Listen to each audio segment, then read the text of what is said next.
Oi, pessoal, tudo bom? Continuando nossa aula sobre os anjos, né? Hoje a gente vai falar sobre os anjos caídos, os anjos do mal, né? Os demônios, Satanás. E mais uma vez, né? A Bíblia não é tão clara nesse assunto, né? Porque o propósito da Bíblia não é ensinar sobre os anjos, né? Sobre como foi a queda, quando foi a queda, né? E sim sobre a salvação, né? Esse é o propósito da Bíblia, sobre ensinar a salvação, ensinar como devemos andar com Deus, como devemos agradar a Deus, né? Mas mesmo assim, Deus nos dá a graça e nos ensina outras coisas que lá no céu, lá nós teremos o pleno conhecimento dessas coisas, né?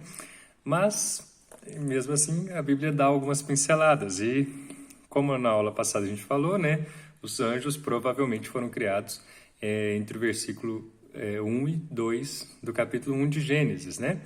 E assim também os anjos caídos, né?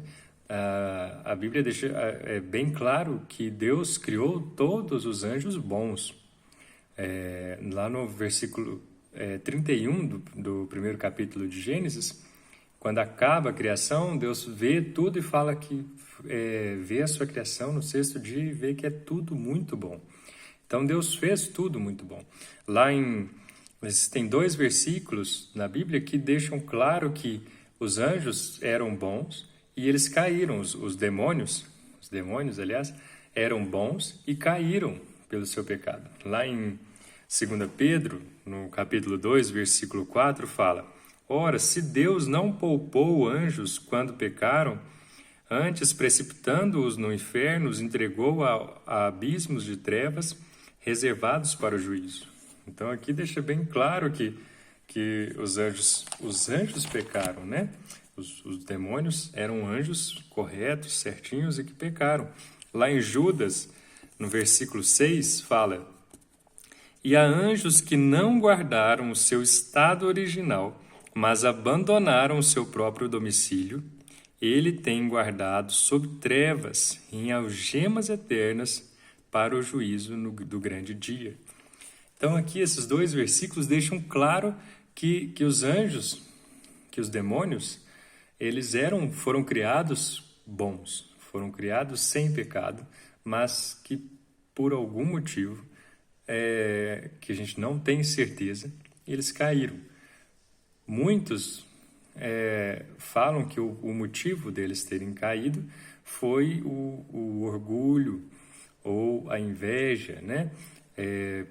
Lá em Isaías, capítulo 14, versículo 12 até o 15 mais ou menos, mas o capítulo 14 fala, o profeta está falando sobre o rei da Babilônia. Mas, fazendo uma interpretação mais profunda do texto, alguns pesquisadores entendem que ele está falando ali, naquele específico trecho, sobre a queda de Satanás. Aí é por isso que alguns associam a queda do diabo, de Satanás, à inveja e ao orgulho, a querer ser como Deus, né? Lá fala que querendo alcançar, subir até as estrelas, ser como o Altíssimo, aí então Deus fez com que ele caísse. Então, e assim, faz sentido, porque da mesma forma, Satanás tentou Eva, né? Ele veio com o mesmo argumento, fazendo com que ela quisesse ser como Deus, né? Ele falou: olha, coma esse fruto, porque Deus só proibiu você de comer esse fruto, porque se vocês comerem, vocês serão como Ele. E aí ele jogou essa sementinha terrível, né, na mente de Eva e depois na mente de Adão, e para que eles quisessem ser como Deus, assim como ele quis ser, e por isso caiu, né? Joia. Então, provavelmente esse é o motivo. Outra coisa, Satanás é o maior dos demônios, né? A Bíblia a tradução de Satanás significa o adversário. Existem outros nomes de Satanás, o diabo, Apólion, né? Lembra que vocês assistiram na aula passada o Peregrino? né? Que John Bunyan escreve no seu livro, dá o nome do dragão lá de Apollyon, né? Apollyon é um dos nomes de Satanás. Dragão, a grande serpente, e por aí vai, né? Beelzebub, existem outros nomes que são dados a Satanás. Mas Satanás é o maior dos demônios. Ele é o príncipe, o maioral. Quando ele caiu, levou com ele vários outros anjos junto com ele. E ele foi o primeiro a pecar. Ele pecou depois do sexto dia, porque até o sexto dia estava tudo certinho, né? Só que depois, no capítulo 3, lá de Gênesis, no versículo 1, quando começa, Deus já começa falando, a palavra começa falando já que a serpente, sendo a mais sagaz dos animais e tudo mais, então, lá no capítulo 3, ele tinha caído. Como foi, em qual momento, né, a gente não sabe, mas foi entre o sexto dia ali e a tentação de Eva, né? E ele, então, o diabo foi o primeiro a cometer um pecado na história da criação, né? E desde então, ele vive, o diabo, o Satanás e todos os seus demônios vivem para destruir a obra de Deus. A primeira coisa que eles fizeram foi ir na obra-prima da criação, que foi tentar Adão e Eva. E eles conseguiram, né? Fizeram com que eles caíssem em tentação. Mas, depois, continuando, né? Sempre, sem a vida toda, sempre tentando destruir a obra de Deus. E aí, quando chega Jesus, aí o que o diabo faz? Satanás pessoalmente vai lá no deserto e tenta Jesus por 3 vezes, né? E tenta destruir o ministério de Jesus. Tenta destruir a obra de Jesus, que Deus iria fazer, né, por Jesus. Mas com Jesus ele não consegue. Graças a Deus, né? Graças a Deus por isso. E existem várias formas de ação do diabo, né? No Velho Testamento, a gente não vê muitos exemplos de possessão, por exemplo. O diabo, Satanás, atua no Velho Testamento, mais com idolatria, mais com os povos vizinhos. E não existe nenhum exemplo de pessoa no Velho Testamento que expulsou um demônio, né? Que muitos exemplos, pelo menos, não existem, né? Existe um pouco de Davi com Sansão, mas nem é uma expulsão. Ele controlava o espírito, Davi com Saul, aliás, ele controlava o espírito maligno que estava em Saul, mas ele não expulsava. Só em Jesus que começam a ser expulsos os demônios e a gente começa a ver pessoas possuídas de demônios, mais, né, com um volume maior, né? E olha que legal. Então, depois de Jesus é que a gente começa a ver um outro tipo de ação de Satanás, que é as possessões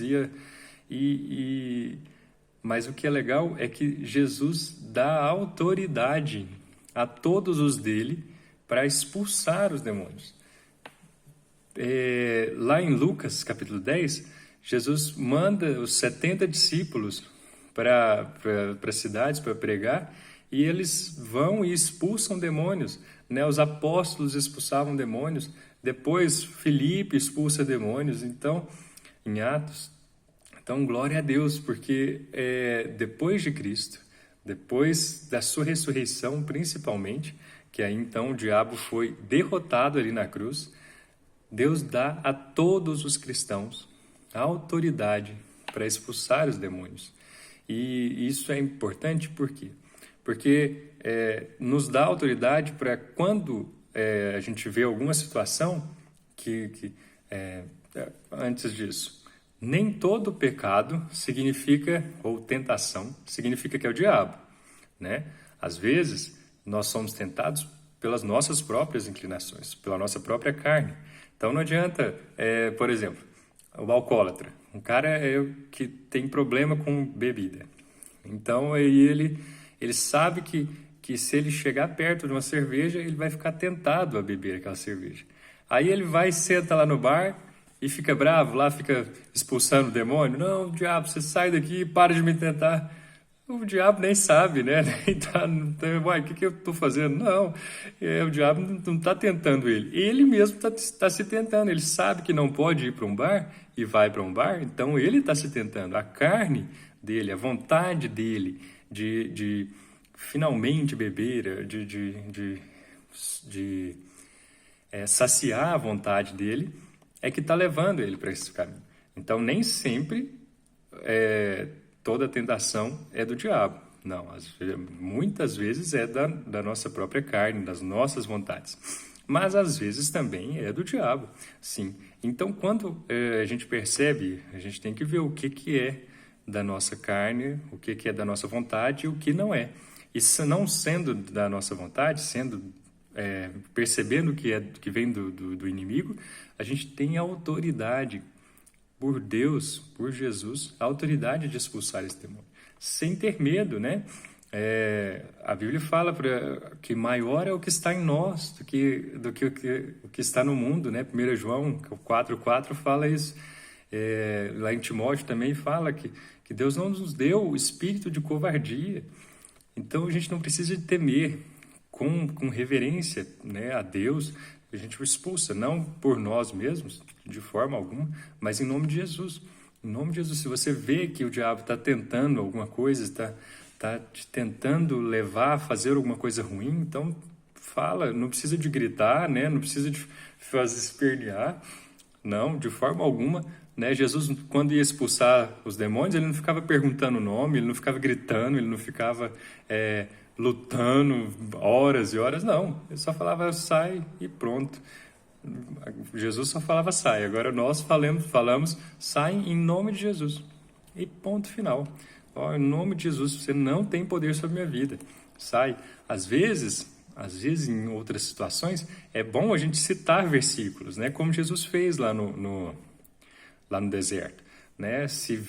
Por isso que é importante decorar os versículos, por isso que a gente sempre, toda semana, tenta decorar um versículo, porque às vezes vem a tentação e você lembra de um versículo que te dá mais força e fala, em nome de Jesus, você não tem poder sobre minha vida, Satanás, porque lá na Bíblia está escrito que você não prevalecerá, porque lá na Bíblia está escrito que resistir ao diabo e ele fugirá de vós, né? Então você sai de mim, né? Sai de perto de mim, né? Sai de perto de mim, né? O diabo não tem poder sobre as nossas vidas, né? Mas às vezes ele tenta, né? É isso, pessoal. Acho que é mais isso mesmo. Então vamos à nossa oração. Amém, Senhor. Muito obrigado, Senhor. Muito obrigado pela sua graça, misericórdia, Deus, de nos dar a possibilidade de vivermos uma vida de santidade, de vivermos uma vida separados do Senhor, para o Senhor. Muito obrigado, Senhor.